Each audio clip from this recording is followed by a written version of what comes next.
This is the moment the US consumer marketplace quietly splits in two. On one side, ultra cheap goods racing into the US at prices no American company could possibly match. On the other side, American manufacturers watching their costs rise while their competitors pay no tariffs, no inspection delays, and no comparable regulatory burden. If you've ever picked up something in the store and thought, how can this cost less than a cup of coffee? It's really not at all about the product. It's about policy.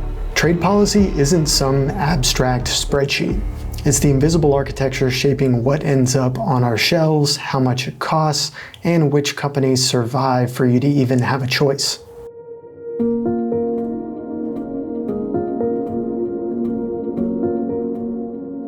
Every purchase you make, every toothbrush, backpack, extension cord, frying pan, it's all shaped by a series of decisions made far away from the checkout aisle. Some of these decisions are intentional. Congress passes a tariff, a trade agreement lowers duties, a regulator blocks a shipment. Others happen by accident, loopholes people never expected, exploited at a scale nobody imagined. But if you zoom out, trade policy is basically just one big power struggle. On one side, you have companies trying to sell you things as quickly and cheaply as possible. And on the other side is government trying to enforce labor standards and improve the job market and respond to geopolitical rivals. And in the middle is you and me. And here's the wild part. Most of the time, you never feel these decisions directly. You feel them in what you can't buy, the factories you don't see anymore because they're shutting down, and the options that quietly disappear. So in this video, we're going to dismantle the architecture piece by piece and show you how the rules of global trade directly shape what people buy. Let's start with the single rule that reshaped the US marketplace more than any other single piece of policy in the last 20 years. And most people have never even heard its name. And that is the de minimis threshold. This is the line in US law that said if a package is worth less than $800 in total value, it can get into the country with no tariffs and minimal customs checks. And you know what's even crazier? The US raised the de minimis threshold from $200 to $800 in a 2016 Trade Facilitation and Trade Enforcement Act. They actually actively made it worse. Overnight, the US created the largest duty-free loophole of any major economy in the world. And when you compare that threshold to other countries and regions at the time, it's not even close. Canada has a $20 de minimis threshold, and before recent changes, the EU's threshold was 150 euros.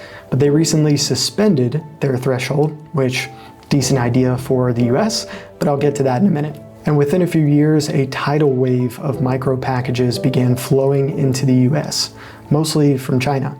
Over 1 billion de minimis packages entered the US in 2023, and by 2024, the number exceeded 3 million per day. This rule didn't just allow foreign e-commerce platforms to enter the US, it let them dominate it. Because instead of sending a huge shipping container full of giant pallets of goods, they found the loophole. Just split it out into a bunch of tiny packages. That's why low-cost marketplaces like Temu and Shein didn't just show up, they exploded. Low oversight, no duties, ultra cheap prices, and everyone shilling these products all over the internet. And that is the entire playbook. But for American manufacturers, this wasn't a trend, it was a bloodbath. Over 5 million manufacturing jobs were lost between 2000 and 2017. And then came 2025, the year that policymakers finally closed the loophole. The White House announced it in July, and the de minimis loophole was finally suspended on August 29th, 2025. And instantly, everything changed. These tiny parcels finally faced tariffs and more rigorous checks, just like any other import. Prices on ultra-cheap goods rose, deliveries slowed, some listings even vanished, and for the first time in a long time, American-made products finally got a tiny bit of breathing room. But de minimis is just one part of the equation. Let's talk about the bigger lever that pretty much everyone has heard of, and that's tariffs. A tariff is simply a tax on imports, basically an extra percentage added to the price when a product crosses the border. If an item costs $100 and the tariff is 25%, the importer now pays $125 to bring it in. That higher cost then works its way through the supply chain until it reaches the shelf, but its effects ripple far beyond a single product. In 2024 and 2025, the US raised tariffs on electric vehicles, batteries, steel, aluminum, and certain furniture categories too, all in response to concerns about foreign subsidies, national security, and supply chain dependency. When tariffs go up, companies basically have three choices. They can pay more, which oftentimes results in higher prices for their goods.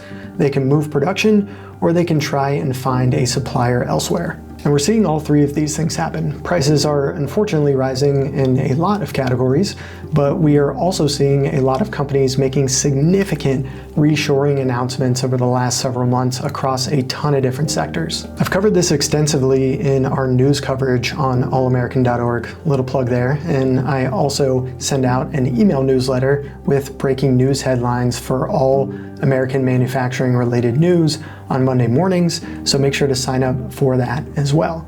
All right, plug over, let's get back on topic. Some brands are quietly shifting assembly to countries like Mexico or Vietnam to avoid the higher duties.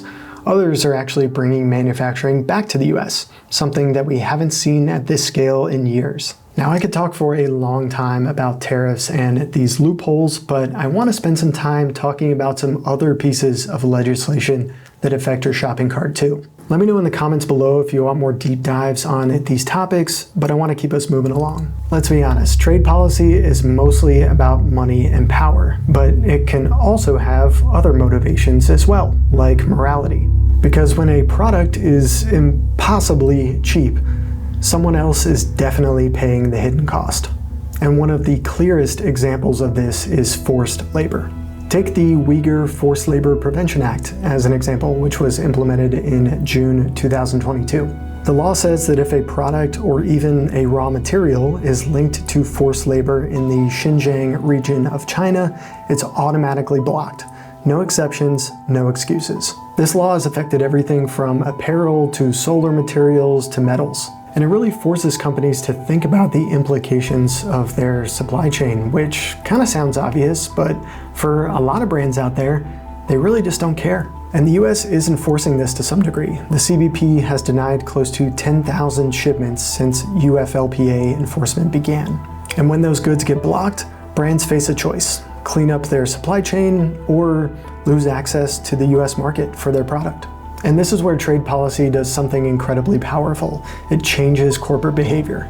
And this is why you see so many enterprise companies with huge lobbying budgets. They want to make sure that policies are on their side. Now, that is a huge rabbit hole that I'm not going to go down in this video. There are a lot of other YouTube creators who have created amazing explainers and videos on that topic, which I'll put links to in the description below. We've talked a lot about restrictive policies, but policies don't just restrict.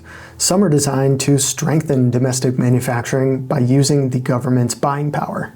The government is the largest purchaser of goods in the United States, so when it chooses to buy American-made products, it can definitely reshape industries. One example of these incentivizing policies is the Buy American Act. The Buy American Act requires federal agencies to prefer US-made goods for public projects. And the newer piece of legislation, the Build America, Buy America policy, strengthens these requirements even further. These rules create guaranteed demand for American steel, aluminum, textiles, glass, electronics, you name it. Now, do these rules work perfectly? Absolutely not. A lot of companies are exploiting waivers, agencies are overlooking requirements, and sometimes costs just go up for no good reason. I actually published a study on allamerican.org about the biggest offenders of the Buy American Act, which is all publicly available data, so you can actually see who is skirting around these policies. So I'll put a link to that in the description below. But basically, like a lot of other similar pieces of legislation, these waivers that I mentioned are loopholes that these federal agencies can use to prefer certain suppliers over others. And if you go and check out that report that I published, there are definitely some really bad offenders. So clearly, we still obviously have a ton of work to do on making the right legislation and policies that incentivize domestic manufacturing and level the playing field for everybody involved. But when these policies do work, they create real opportunities, new facilities, new jobs, new product lines, and actual options for American consumers. And this brings us to the part that most people never see. Trade policy informs what choice we have as consumers, even before we see a price or a product hits the shelf. If a tariff makes imports more expensive, suddenly domestic products that are truly 100% made in the USA have a fighting chance. If forced labor laws block unethical goods, you might see some items disappearing. And now that de minimis shipments have basically been cut off, some of the American makers that you never noticed before suddenly become visible again. Now, there's obviously a lot of nuance here, and I recognize that. There are a lot of American companies that have a hybrid supply chain of both domestically produced materials and probably assembly here, but also some imported components. And stuff like tariffs definitely affects them too. So these policies are delicate, they're hard work. We have to balance a lot of these short-term gains with the long-term opportunities to produce more raw materials here and shore up our self-sufficiency. Now, you may not follow tariff schedules and federal registers like me, but you definitely notice when the cheapest option vanishes or when a great American-made alternative appears on the shelf. That's not by accident, that's policy. This is the invisible hand behind your shopping cart, little pieces of legislation that are quietly shaping it. If you take one thing away from this video, let it be this. Nothing that you buy exists in a vacuum. There's always a story behind it, whether it is the company that's producing the product and the choices they make, or our government and the legislation and policies that they implement to try and shape what actually appears on the shelf. And you have a choice as a consumer on what to support. The rules we set determine whether our economy rewards a race to the bottom or a race to build something better. It's about creating a system that reflects strong values, fairness, transparency, and the ability for American workers to actually compete. Because when the playing field's level, American manufacturing isn't just in survival mode, but the other half of the equation is not just trade policy, it's you. Our choices matter. When you choose an American-made product, you're reinforcing the system that makes that possible. Policy shapes the market, but consumers like you and me shape the future. We need to push for change in both policy and our behavior.